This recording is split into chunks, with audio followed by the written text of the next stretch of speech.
ज्ञान वाटिका में आप सभी का स्वागत है। आज जो है हम लोग लाइट चैप्टर को थोड़ा सा और आगे लेकर चलेंगे, है ना। और रिफ्रैक्शन पार्ट में हम लोग क्या देख रहे थे, जो है हम लोग रिफ्रैक्शन को देख चुके थे, रिफ्रैक्शन कैसे होता है उस चीज को भी देख चुके थे, है ना। और आज जो है हम लोग देखने वाले हैं क्या, लॉज ऑफ रिफ्रैक्शन, है ना। क्या देखने वाले हैं, लॉज ऑफ रिफ्रैक्शन।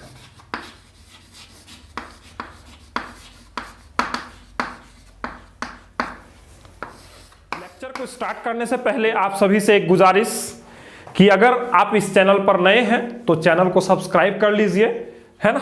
और आपके कांटेक्ट में जो भी स्टूडेंट्स हैं, आपके क्लासमेट्स, उनके साथ इस लेक्चर को शेयर कीजिए ताकि मैक्सिमम नंबर ऑफ स्टूडेंट्स मेरे साथ जुड़ पाए, मेरे साथ फिजिक्स पढ़ पाए और उसको समझ पाए। रिफ्रैक्शन, जिस तरह हम लोग रिफ्लेक्शन वाले पार्ट में, मींस लाइट का रिफ्लेक्शन वाले पार्ट में जो है हम लोग पढ़े थे लॉज ऑफ रिफ्लेक्शन, उसी तरह जो है अभी हम लोग पढ़ रहे हैं रिफ्रैक्शन ऑफ लाइट, उसमें भी हम लोग पढ़ने जा रहे हैं क्या, लॉज ऑफ रिफ्रैक्शन, है ना। क्या पढ़ने जा रहे हैं, लॉज ऑफ रिफ्रैक्शन। तो लॉज ऑफ रिफ्रैक्शन को समझने के लिए हम एक फिगर को ड्रॉ कर रहे हैं, and this is nothing but a glass slab, है ना। ये क्या है, ये एक glass slab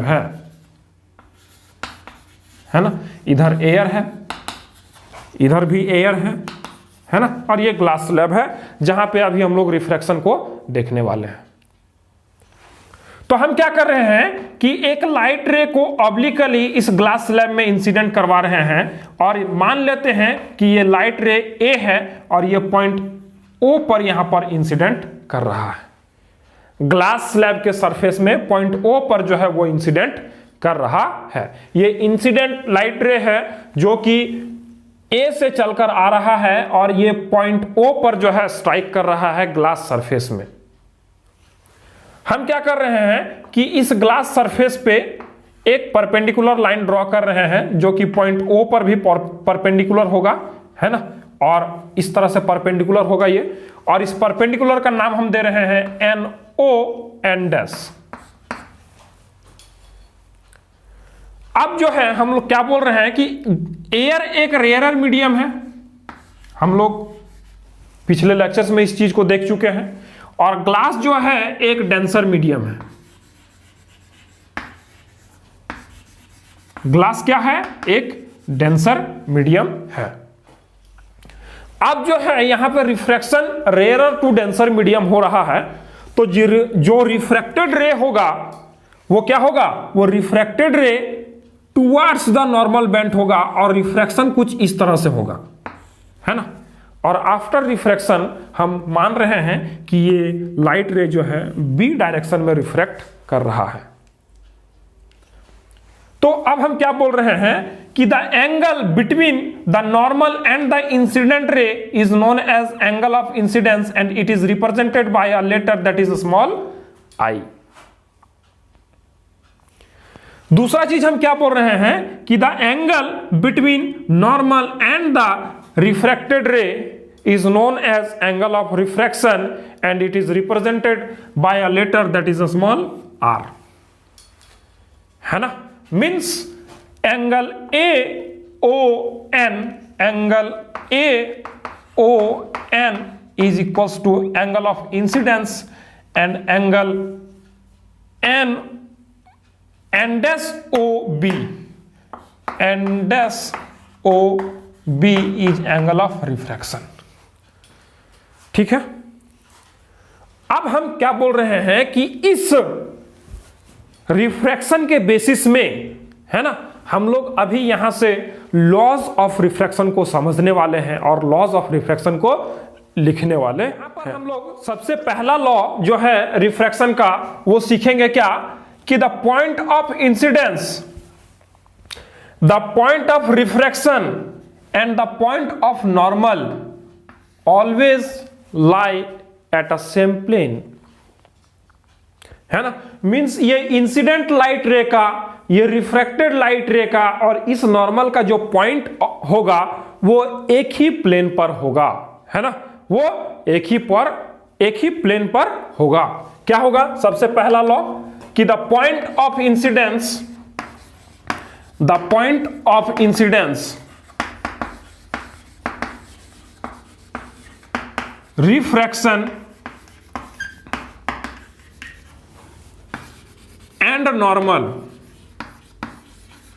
and normal always lie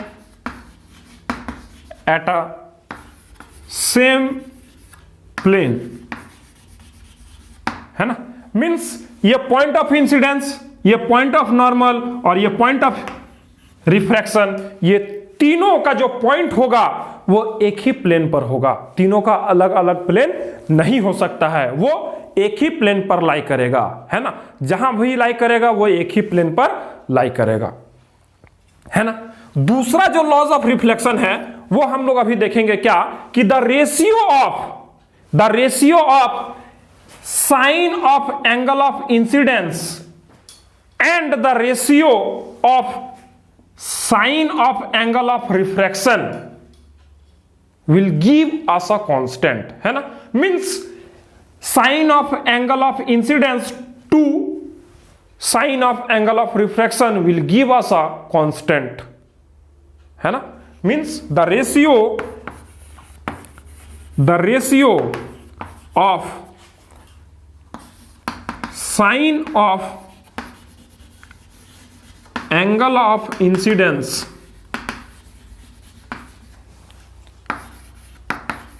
to the angle of refraction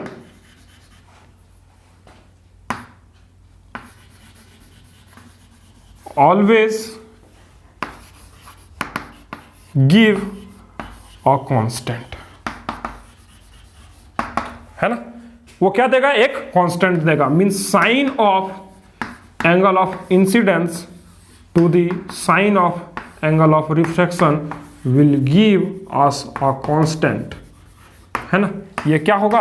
हमेशा कांस्टेंट होगा, है ना। और इसी को हम लोग स्नेल्स लॉ के नाम से भी जानते हैं, है ना। स्नेल्स लॉ के भी नाम से जानते हैं, है ना। क्यों? क्योंकि स्नेल नाम का एक साइंटिस्ट थे, वही साइंटिस्ट जो है इस लॉज ऑफ रिफ्रैक्शन के बारे में बताए थे कि क्या sine of angle of incidence to the ratio of sine of angle of refraction will give a constant, है ना। वो हमेशा किसी दो मीडियम के लिए, है ना, किसी दो मीडियम के लिए क्या होगा? एंगल ऑफ इंसिडेंस और एंगल ऑफ रिफ्रैक्शन का जो साइन होगा, है ना, उसका रेशियो जो होगा वो हमेशा कांस्टेंट होगा, है ना। तो ये दूसरा लॉ ऑफ रिफ्रैक्शन है और यही दोनों लॉ ऑफ रिफ्रैक्शन को फॉलो अप करते हुए इस पूरे चैप्टर को हम लोग पढ़ने वाले हैं। इस पूरे चैप्टर को, मींस रिफ्रैक्शन ऑफ लाइट वाले चैप्टर को, पूरे चैप्टर को इस लॉ ऑफ रिफ्लेक्शन पर हम लोग पढ़ने वाले हैं। पहला लॉ क्या बोल रहा है? पहला लॉ बोल रहा है कि इंसिडेंट रे का जो पॉइंट होगा, रिफ्रैक्टेड रे का जो पॉइंट होगा और ये नॉर्मल का जो पॉइंट होगा, है ना, वो एक ही प्लेन पर होगा, है ना। दूसरा क्या बोल रहा है कि sine of I by sine of R का जो वैल्यू होगा वो हमेशा हमको एक कांस्टेंट वैल्यू देगा, है ना। किसी दो मीडियम के लिए अगर हम जो है sine I by sine R का रेशियो देखेंगे तो वो हमेशा हमको एक कांस्टेंट मिलने वाला होगा। ये दूसरा लॉ ऑफ रिफ्रैक्शन है ना, जो कि स्नेल के द्वारा दिया गया था और इसको हम लोग स्नेल्स लॉ के नाम से भी जानते हैं। तो आज के लेक्चर में बस इतना ही। अगर ये लेक्चर आपको अच्छा लगा तो आप लेक्चर को जरूर लाइक करें और अपने क्लासमेट्स के साथ शेयर करें। चैनल पर नए हैं तो चैनल को सब्सक्राइब कर लीजिए। मिलते हैं फिर अगले लेक्चर के साथ, तब तक के लिए गुड बाय।